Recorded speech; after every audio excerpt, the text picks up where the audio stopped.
Welcome to the Peering Podcast, where the best way to see the future is to peer into it together.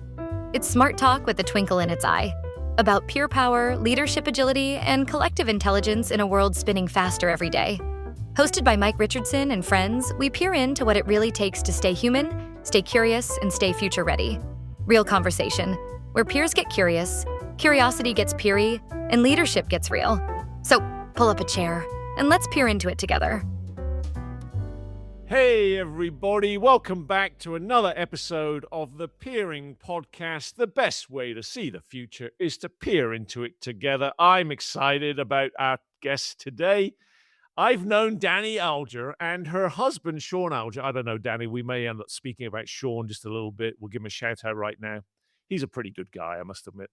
I've known Dani Alger and Sean Alger for, I don't know, maybe 20 years or so, maybe more.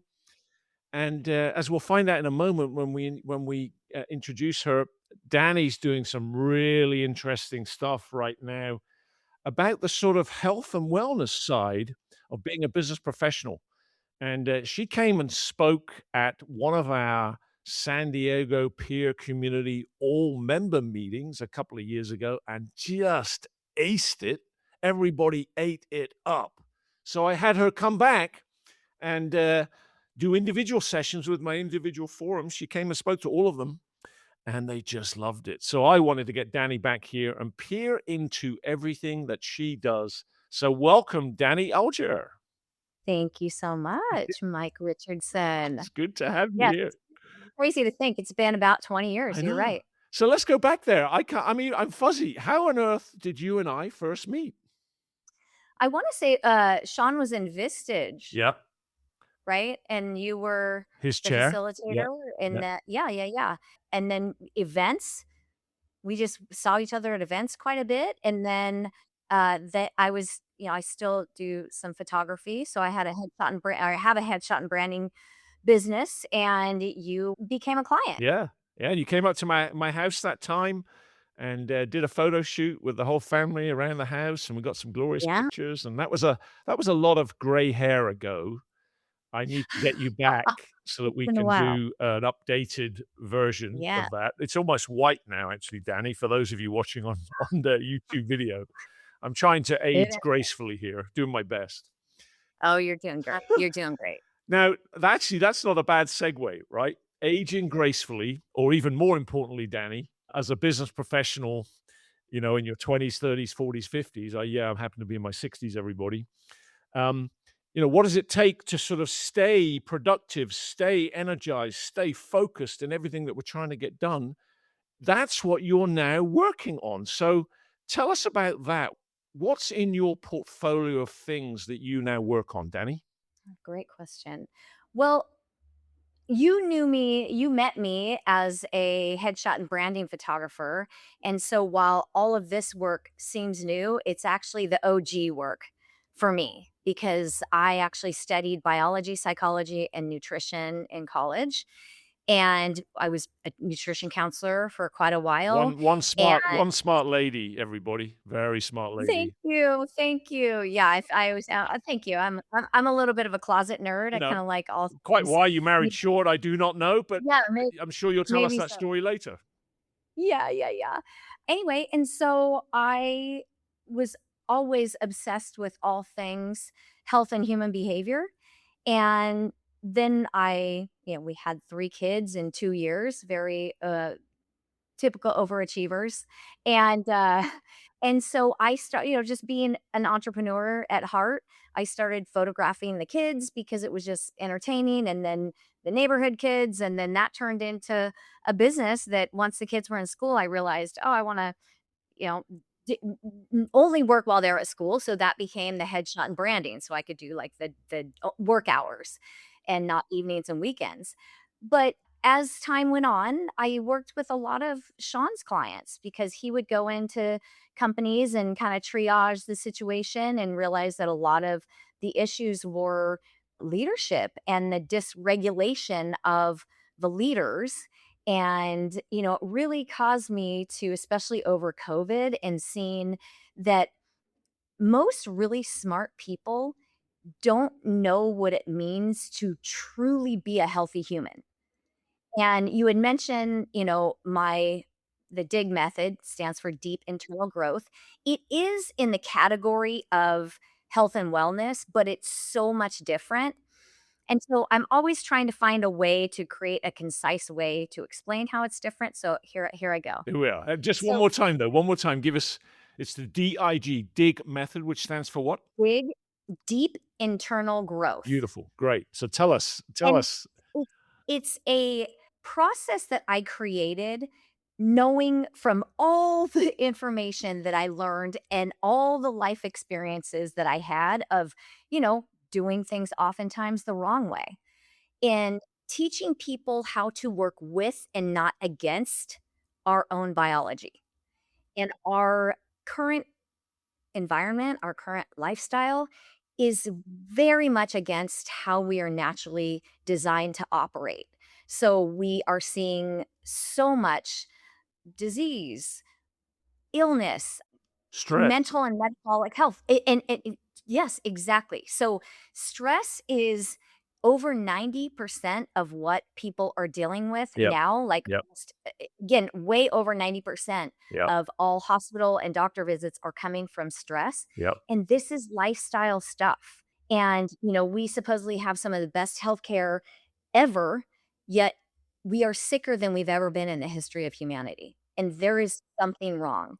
And I created the DIG method as a way to teach the basics of the human operating system so that people can learn to live in more alignment with how we were designed to function. And we can do that even in our current environment when we know.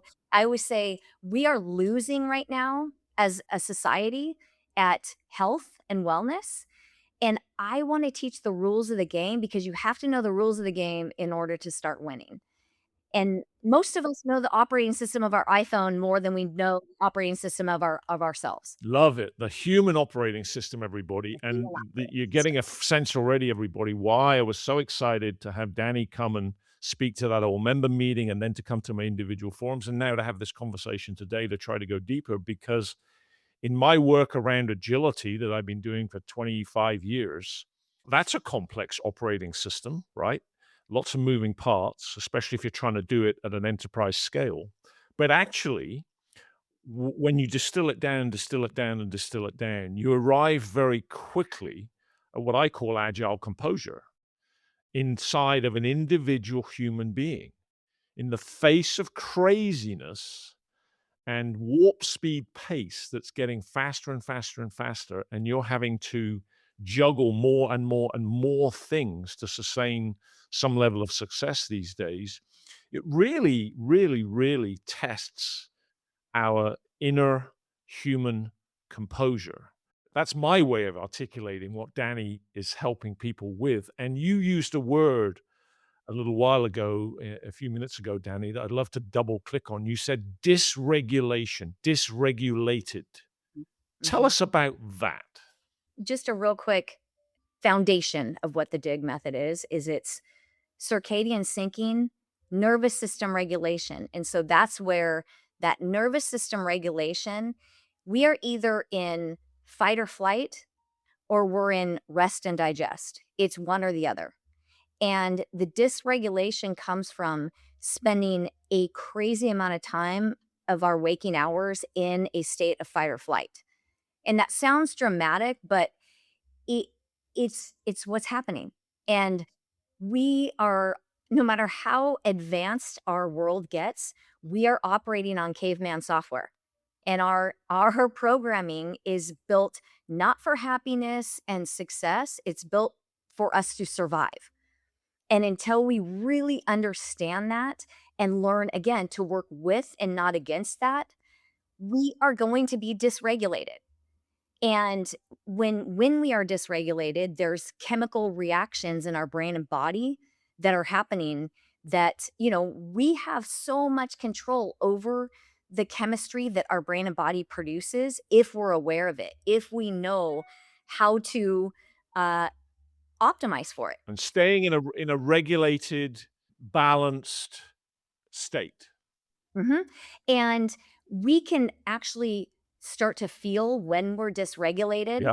And like I said, I like to come and teach people ways to instantly calm your nervous system down so you can get back into a regulated state. Because when we're dysregulated, we're operating on cortisol and adrenaline, which, I like working with high performers. I love the entrepreneurial brain, the high performing brain, but typically it's a very large generalization, but it's a good one.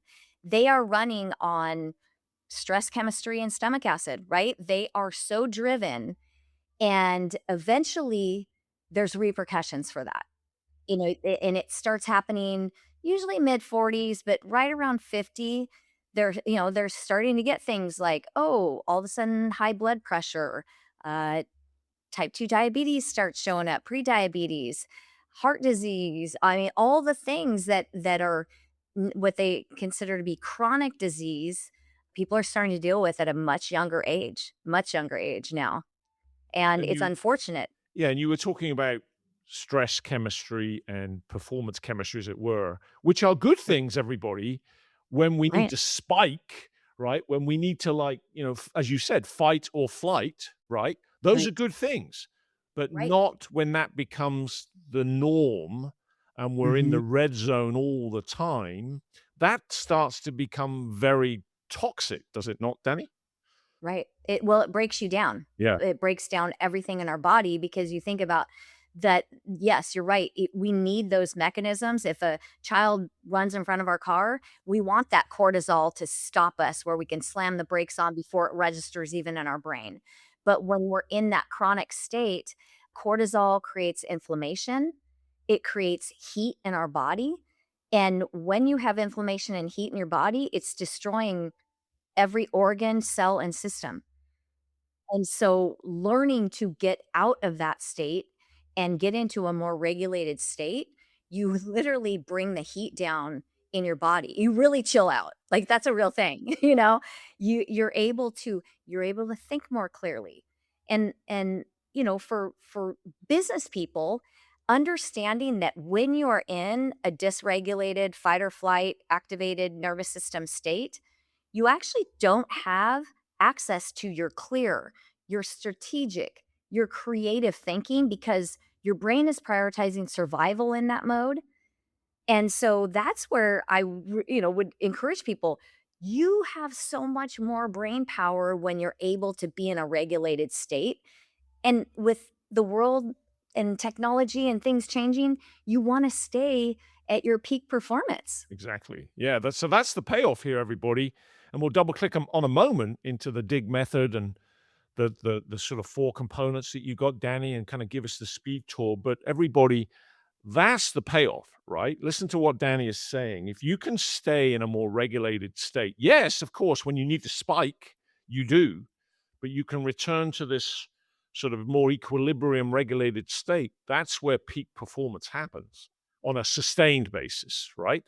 And you get your creative faculties and your strategic faculties back. That's why you have great ideas when you're driving the car to and from work or in the shower or when you're doing yard work, right? Because you have more access to all of your creative faculties and you're not in this red zone state where you might feel like you're being super productive, but actually you're not because blood is draining from your brain and actually your IQ just went down. And that's why when, after a heated moment in a meeting or an argument, and once you finally calm down, you think to yourself, "Oh gosh, I wish I'd said this," or "I wish I hadn't said that." That's because you got your creative faculties back, and all of a sudden, light bulbs are going on in your mind where you didn't have those faculties 5 minutes ago because you dumbed yourself down because of the chemistry and all of that toxicity that's happening in your body and in your brain. So that's the payoff, everybody. If you want to have sustained performance, can you stay in this zone that Danny is beginning to describe? What else would you say about all of that, Danny? God, those were all fantastic examples, Mike, of exactly. I mean, once people understand, and especially leaders, because there's things that are just biology and the way we're designed, is that, you work with mostly leaders. That's my target, clientele as well. And so whether you're leading a team, a company, or a family, humans calibrate to their leader. And when a leader is dysregulated and functioning on cortisol and adrenaline, cortisol is the most contagious chemical that we produce. And so not only are we the leader dysregulated, but they're affecting the entire company and Man, everyone who works with them. more than you realize, everybody, more than you Uh-huh. realize, your mode, your state, Yeah. your condition is oozing through your pores and contagiously infecting everybody else much more than you realize. Right. Right. And once people realize that, it's even more motivating to figure it out Yeah, because they they can get regulated, which is much simpler than people yeah, uh think. And again, going back to the difference between, most health and wellness programs, which don't always have great success, and I'm going to tell you why. I use this analogy of building a house on a weak foundation. yeah.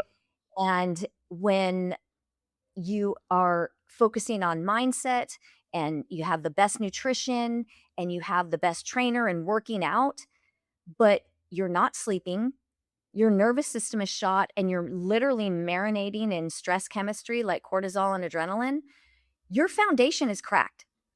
And so the mindset, the fitness, the diet, that's the house. And I'm not saying that doesn't matter, but we all know what happens when you build a house on a weak foundation. When the storms of life come, which they will, your home is wiped out. I love And the I killing was love a the really good metaphor of example. I love the metaphor of marinating in stress chemistry, everybody. Yeah. If you're What not we're doing. careful, you're just wallowing in it, you're soaking in it, you're sponging Mhm. it up, and it's just not healthy. And, you're causing me to think, Danny, for me, it's to some degree, back to the contagious idea, it's kind of everybody as leaders. When we walk into a room full of people, like we're walking into a meeting or something, what aura walks in with us? How does the air Mhm. change in the room? What's the Mhm. expectation Mhm. that just changed in the room? The electricity changes in the air in the room because of the aura that walks in with us. And do people have an expectation that, oh gosh, this is going to be a tough meeting? It typically, gets a bit toxic, or is it no? Yeah, we're in a tough situation, but Mhm. when he or she walks in, there's actually this air of calm that sets in, that no Yes. matter what we are up Mhm. against, Mhm. we are going to figure out how to prevail. That's called composure, everybody. And Yeah. That's called good leadership. and not that this is a constant work in progress.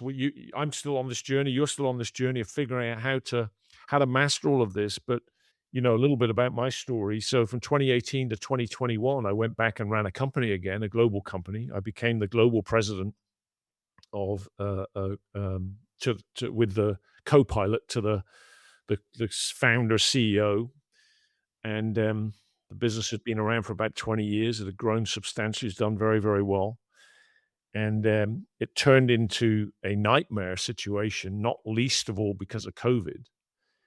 And it ended up with me leaving after 3 years because we needed to really cut costs extensively, and it survived.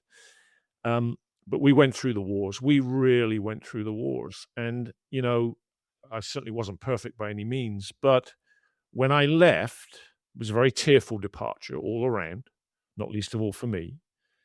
We were still in the thick of COVID, so we had to do it all by Zoom. But we had a few final meetings by Zoom, tears all around. And the number one thing that they all said to me in their own way, shape, or form, but the word that stuck that they said to me, and I get emotional just thinking about it, is they said, Mike, you were a warrior. We wouldn't have survived without you.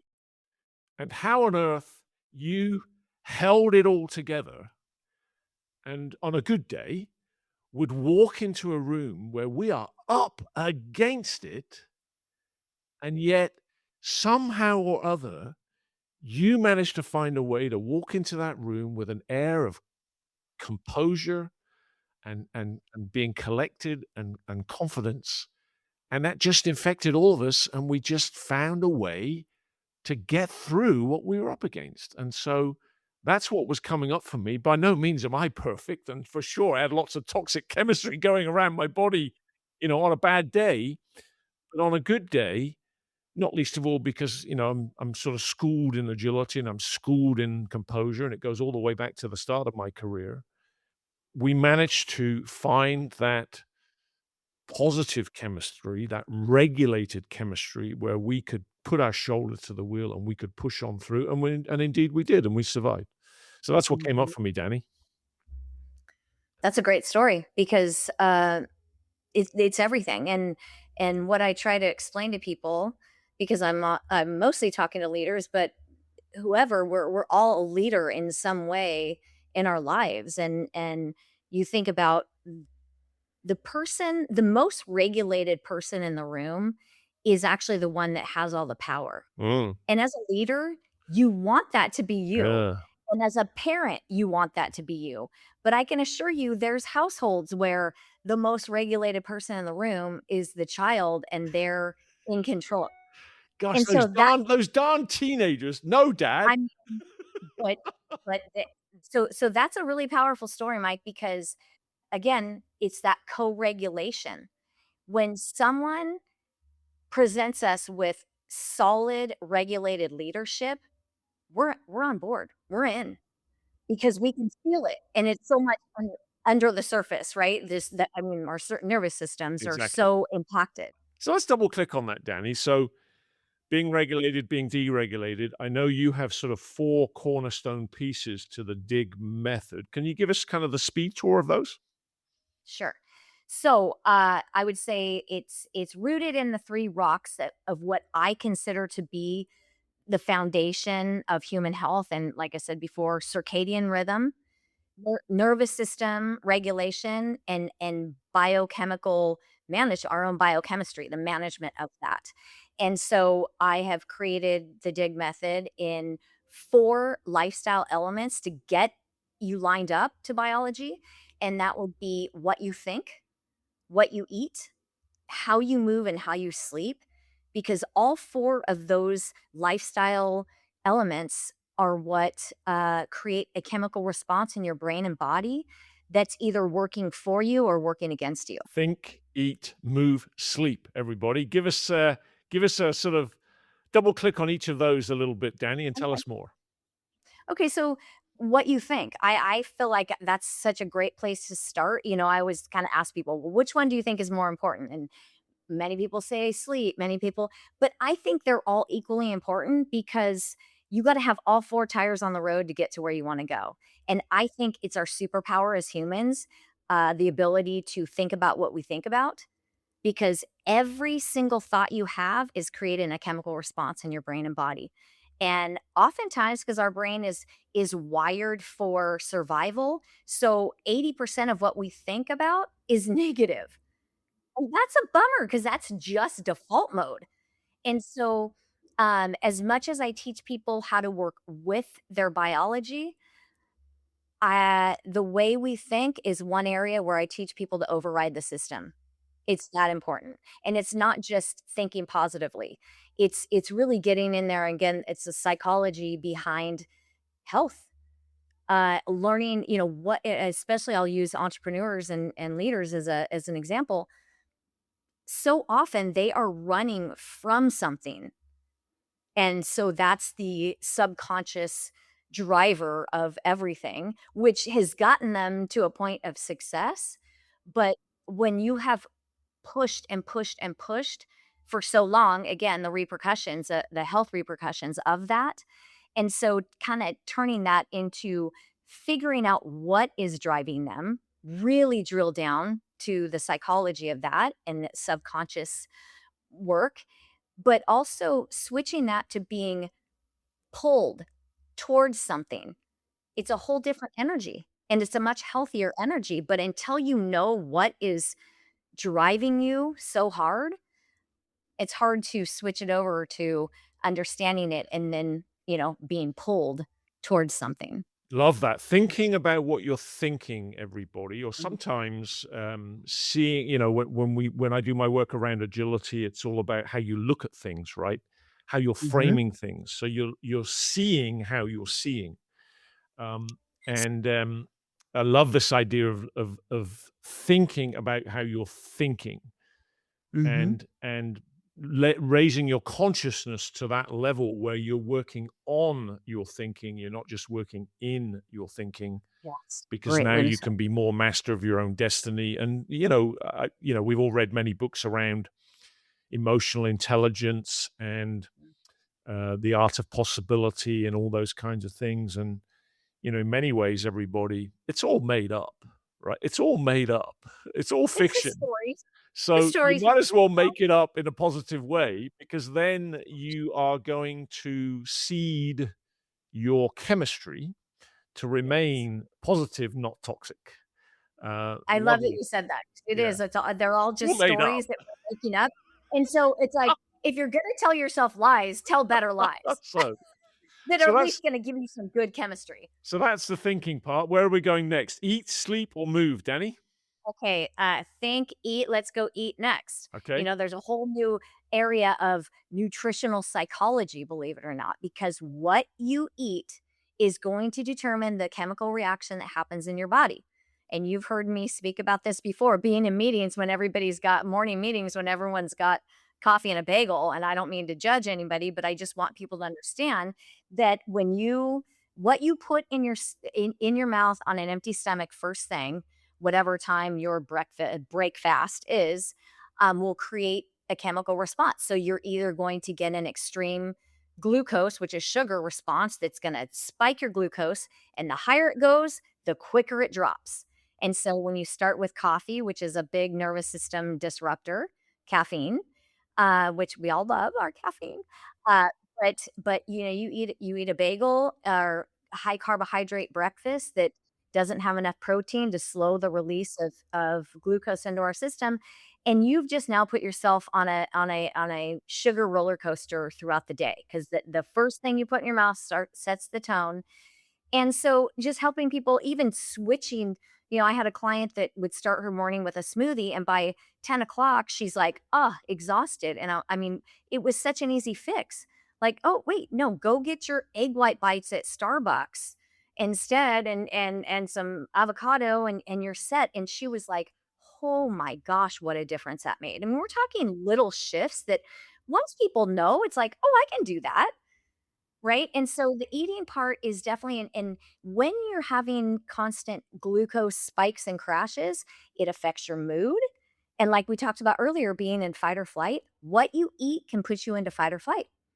And it completely dysregulates your nervous system. And you're like, wait a minute, I mean, especially in an office setting where there's, lots of treats around and people just walk by the donuts and just cut themselves off one. Well, you're creating your brain power right there, or limiting your brain Yeah. power. I remember, you mentioned Vistage, and I was a Vistage chair for many years, everybody, and Danny's husband, Sean Alger, was in my group for many years, and we had some great speakers come through on this topic, and a very famous one came through, and he explained to everybody that really it's sugar that's the problem. It's not Mhm. fat, it's Yeah. sugar that's the problem, Mhm. Mhm. aka carbohydrates. In other words, if you can lean more towards protein, you still need some carbs, but if you can lean more towards protein and all of that kind of stuff. And it was a revelation to me, um, Mhm. that, bread is a bad thing, Mike. I mean, it's like, yes, you can have a little bit, but it's not, it's just the sugar delivery mechanism. And by the time Mhm. that, the bread reaches your stomach, it's just pure sugar. Right. And uh, so for me, it was a whole paradigm shift. And how can we take charge of that roller coaster ride and sort of smooth it out so that we Right. don't experience these big highs and these big lows, because it is just really inviting the rest of our operating system to be on a roller coaster ride with it. Mhm. And so I love what you're saying, Danny. And how can we, what I find, I'm sure many people do, is I get lazy, and when I get lazy, I go to bad stuff. I do go to the fridge and find a bagel because I'm just lazy and I'm in a hurry, and rather than, make myself some eggs and some smoked salmon and, a little bit of vegetables, right? I Mm. just reach for the bagel instead because 'cause I'm being lazy and I'm in a hurry, or, a slice of pizza or all of that, which, yeah, of course, I can have anything I want, in moderation. But Right. that's what I find is where I derail myself is I just get lazy. And actually, one of the speakers used to say, he said, "Trust me, if it's in your house, you will eat it. For At sure. some point or other, you Yes. will eat it." Yep. Right. Yes. So let's keep And going. So that was eat. yeah. Where are we going next? So let's go to move because Yeah. that's a good partner with what you eat. So, a little bit back on what you eat, you're going to get a glucose spike. And so, depending on how much you balance that out, you want to flatten that glucose spike because it allows you access to, your higher level of thinking, your mood and emotional reactiveness is really helping that. So, but with movement is such a powerful way to activate our chemistry and deactivate some of our chemistry. So when you do eat, we just have a normal meal, you are going to get a glucose response. Unless you eat pure fat, you will get a glucose response. And so the way to flatten that line and get back into a regulated state is to move. And a lot of people think, oh, well, I don't have time to go to the gym. No, you need minutes. And I always suggest people, you can flatten that glucose spike by 30 to 70%. And without getting lost in the weeds, but understanding how many uh over half Americans are either pre-diabetic or type 2 diabetic already. And those glucose spikes is what causes that because then your insulin has to come in and save the day. Well, if you move, you don't need the insulin to come and figure out the problem. The glucose can be sucked in to your muscles to where it can be processed so that the insulin doesn't have to keep coming out. So you eat a meal, go out. I mean, Europeans are quite famous for this. Go for a 5 to 10 minute walk. That little bit of movement is enough, especially when you get your glutes and your booty involved, your biggest muscles in your body. I don't care if you have to stand and do 15 to 20 body squats. It will make a difference. If you're standing and working, do some calf raises. Your calves are brilliant at pulling in glucose. Like all these little things that you think, oh, I could do that, it will flatten that glucose spike 30 to 70%. And so not only are you getting back into a regulated state by doing that, you're using less insulin and you clear up your higher faculties much quicker. Everybody, clearly there's probably nobody on the planet that's perfect at all of this. Maybe Danny is on a good day, but I'm certainly not. And you mentioned circadian rhythm earlier, and you know this about me already. For me, at least, my oversimplification of that is sort of understanding my energy cycle throughout the day, right? And I'm an early bird. I'm a morning person. So I love to get up and get at it really early. I mean, in some people's language, stupidly early, but that's just how I'm wired. I go to bed early so I can still get my eight hours of sleep in on a good day. Um, and I'm at my peak mental performance in the early morning hours. So the last thing I want to do is go to the gym and do physical things. I like to do my, big exercise at the evening or late afternoon because I enjoy my evenings, not least of all because I go to bed early. So I can't roll too far into the evening with doing exercise and things. And I just love walking. I just love walking because for me, and I've told you this, my mailbox is a 4 mile round trip walk from here. So I go get the mail every day that I can from at 4 o'clock until about 5:15. Takes me about an hour and 15 minutes. It's an up and down walk. I'm outside, I'm in the sun, I'm listening to podcasts or just debriefing my day. And that cycle really works for me. But one of the things you said to me was, okay, Mike, I get that. But perhaps as you're coming and going to the coffee machine in the morning, I invite you, especially when the sun has come up, I invite you to turn the alarm off, open the sliding door, close it again because you've got cats, and walk, get out in the sun and walk around the house, walk around the yard for 5 minutes or 10 minutes, and then Yeah. get on with the rest of your day. So you're really saying that these little micro movements can really make a big difference. Is that right?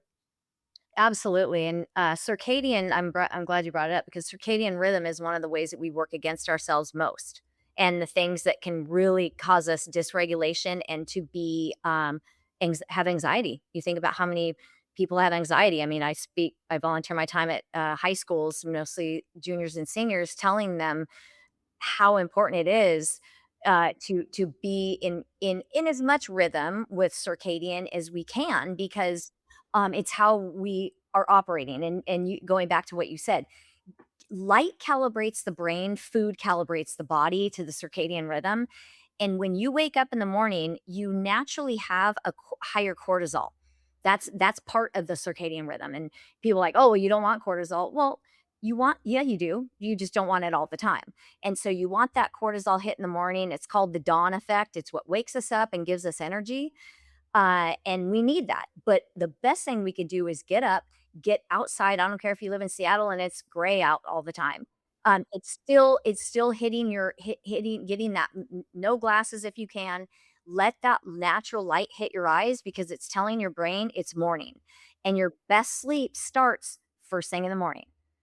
So it's a brilliant way to do it, and yeah, I love that you keep mentioning these are not huge lifestyle shifts. These are small shifts that you can start adding throughout your day that all of a sudden you're like, "Whoa," all of a sudden I realize, like, my sleep is getting better and I'm have more energy and it's more consistent, and that's our goal, right? Especially as high performers. So I hope you caught that, everybody. And we're about to move to the fourth element, which is sleep. But I've heard you say this many times, Danny. A good night's sleep starts first thing in the morning. Mhm. use that. Yep. Use that to segue us to the fourth element, Danny. Yes. So starts in the morning. And again, starting to stay on that circadian rhythm, we want to eat during light hours. And this is probably, that's a tough one because we have access to food and light 24/7 now, where we used to not. And so, eating during the day, we are most insulin sensitive earlier in the day, which means our body processes anything we eat so much more effectively than it does later in the day.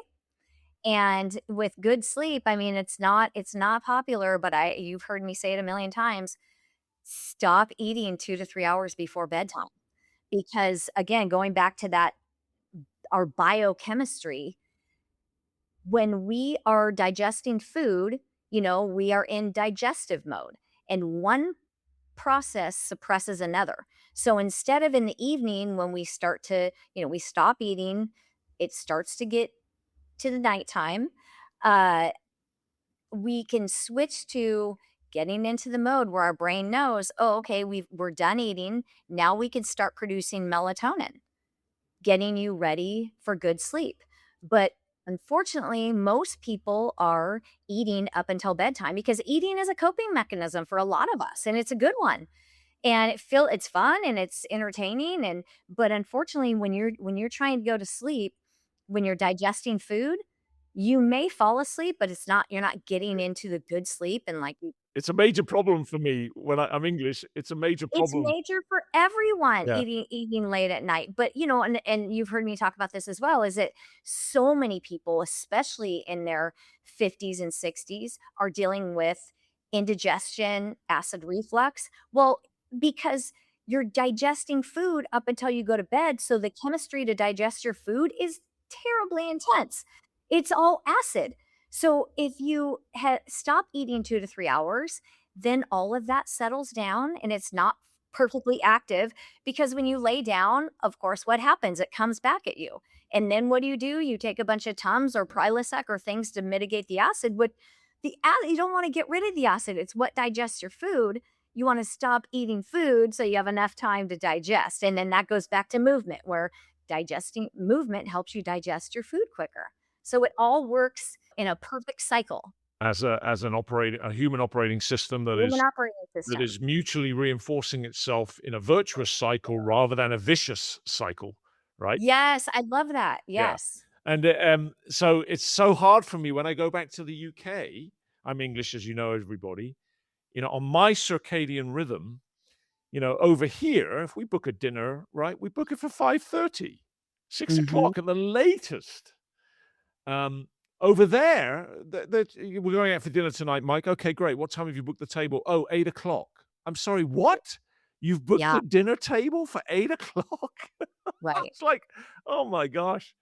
Um, so this Mhm. is fantastic. Think, eat, move, sleep, everybody. That kind of adds up to the dig method behind the scenes of which are those three kind of drivers. They were circadian rhythm. Was it biochemistry? What was the other one? Nervous system. Nervous system. Mhm. And everybody, um, I love, love, love having Dani to come into our peer group Mm. environments where we close the door. It's totally confidential.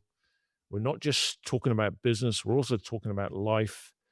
And I love it when Dani comes in and we're gonna lean towards the life end of that spectrum. But of course, it plays right back into the business end of that spectrum in terms of our productivity, our focus, our energy, our composure, all those kinds of things.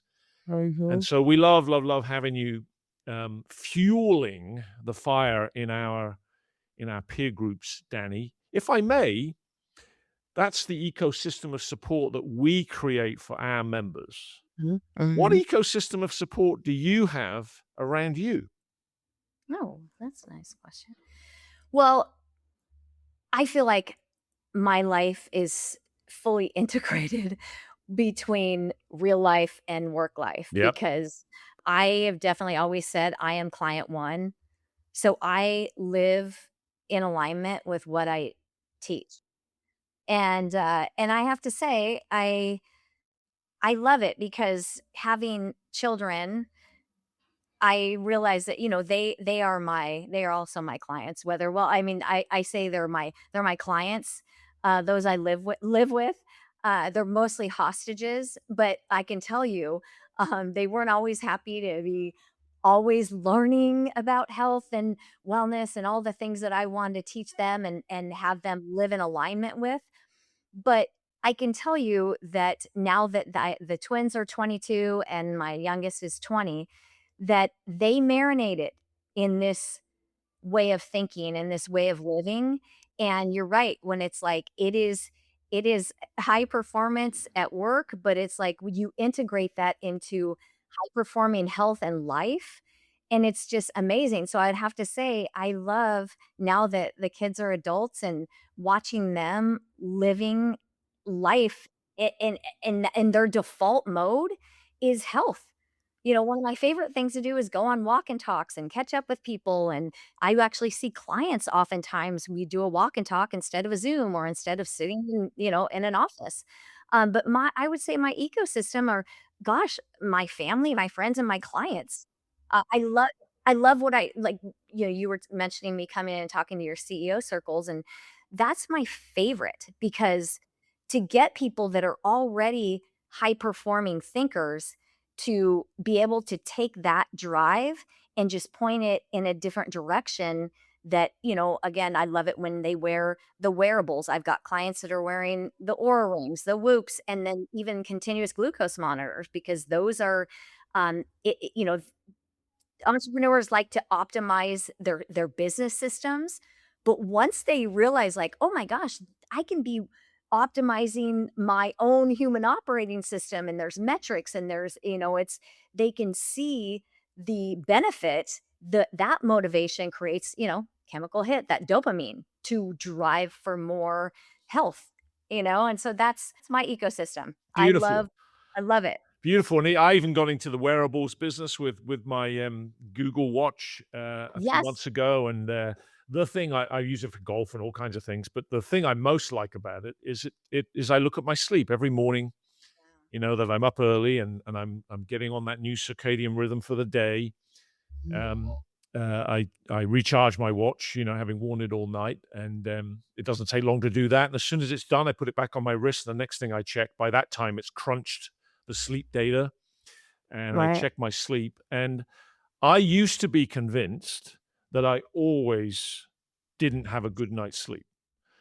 And what I now see is no, actually, I do get a good night's sleep. Most of the time, I'm getting a good sleep score.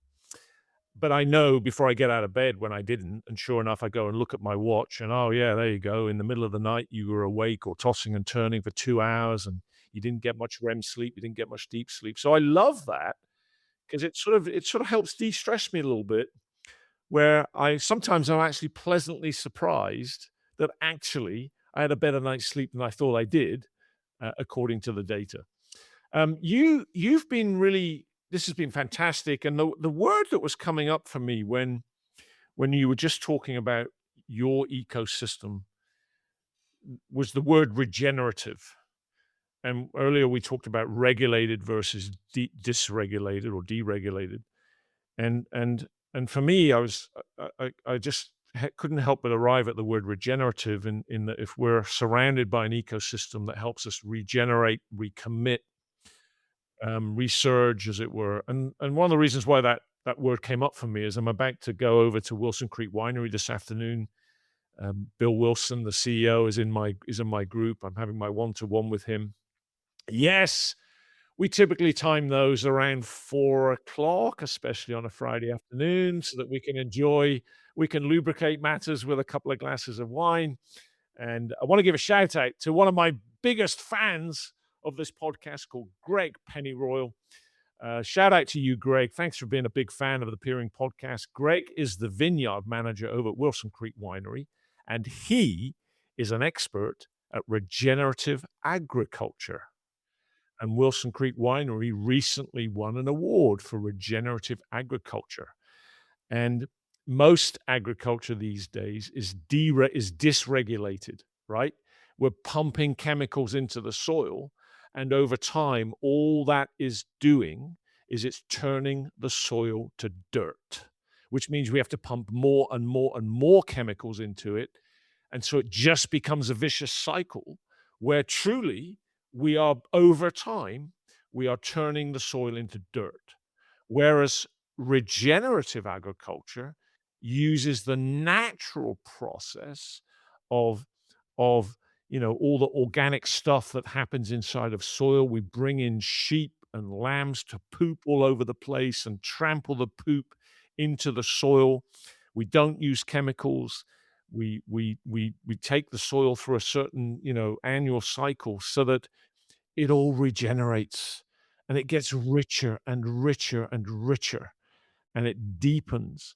And so that's what was coming up for me when I was thinking about the kind of cycle and the sort of regenerative aspect of it and how that can spiral upwards, everybody, to a great place, a virtuous place, not be spiraling downwards to a bad place, a vicious place where you're just hanging on for dear life, wallowing in toxic chemistry.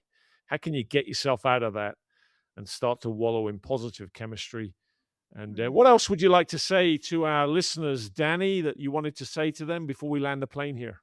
Yeah, I did that was a great way to kinda end it because, it's it's the whole idea of getting in harmony with nature and biology, and that was a perfect example. It's like the things are not functioning optimally when we get away from that. And for you to say the regenerative nature of, bringing in the animals and keeping that whole ecosystem the way it was designed. It's back to nature. That's Mhm. what it is. It is Yes, back to nature. That's exactly. what it is. Yes, and so that's where again, I think so we get in this mode of wanting something on the outside, the peptides, the pills, the this, and it's like, yeah, those things can be used as extras and they can be tools, but it comes from we have the best pharmacy if we just connect to nature and our own biology. That's exactly it. That's exactly it. Mhm. Just to finish off, it's when we industrialized agriculture, Mm. that's when Yeah. we moved away from nature Mhm. and we moved to the need for chemicals to do agriculture at scale. And now what Right. we're beginning to figure out is, no, how can we do agriculture at scale by going back to our roots and back to nature? And as you just said, using the pharmacy that we've already got, the inner pharmacy, not the outer pharmacy. So I love the Right. way you've said that. So Dani, where can everybody find you if they want to know more? Where do they find you? You can go to digmethod.com and there's a little place where you can click on it and connect with me. And other than that, you can reach me at Dani@digmethod.com as well. Beautiful. No doubt you can find Dani Alger, Alger, in LinkedIn. And you can find her at digmethod.com, digmethod.com. And you can use that email address. We'll put all of that in the show notes, everybody, so you can find it there. We were blessed to have you today, Dani. I'm so excited that you were here.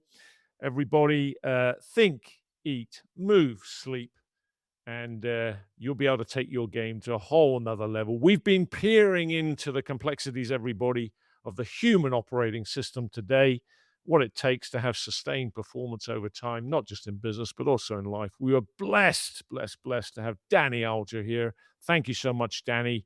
And thanks for being here, everybody. We'll catch you next time. That's it for this episode of the Peering Podcast, where we believe the best way to see the future is to peer into it together. If today sparked something for you, share it with your peers. And keep the conversation going at peeringpodcast.com, because leadership gets clearer and the future gets brighter when we peer together. Thanks for listening. And until next time, keep peering in.